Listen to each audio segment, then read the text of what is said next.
أنا دكتورة شيماء عبد الله مدير حديقة حيوان إسكندرية. بارحب بيكم في الحديقة في تاني أيام عيد الفطر المبارك، وكل سنة وحضراتكم طيبين. إحنا عندنا الاستعدادات بيبقى فيها شقين، استعدادات فنية واستعدادات إدارية. الاستعدادات الفنية هي كل ما يخص الحيوان وتجهيز التغذية المناسبة بتاعته أثناء فترة عيد الفطر المبارك، وبيكون في رش لجميع الطرقات والمبيت الخاصة بالحيوانات، وبيكون في تجديد للدهانات الخاصة بالأماكن العرض والمبايت لإظهارها في أبهى صور أثناء الزيارة. بالنسبة للاستعدادات الإدارية بيتم منع جميع الراحات والأجازات خلال فترة الأعياد.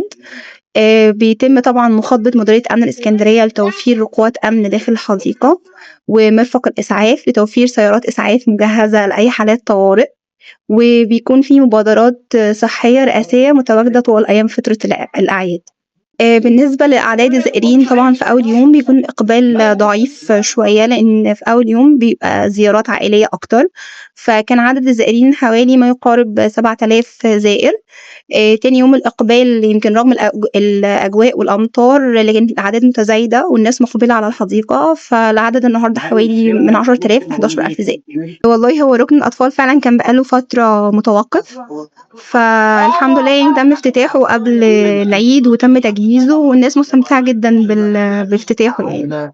الإدارة المركزية لحدائق الحيوان بقيادة سيادة اللواء الدكتور إبراهيم متولي أمدت الحديقة بصراحة بقطيع من الإيل الأوروبي، وقطيع من الغزال المصري، وعدد من النعام الأفريقي، ومجموعة من الزواحف النادرة لأول مرة تتعرض في حديقة حيوان إسكندرية.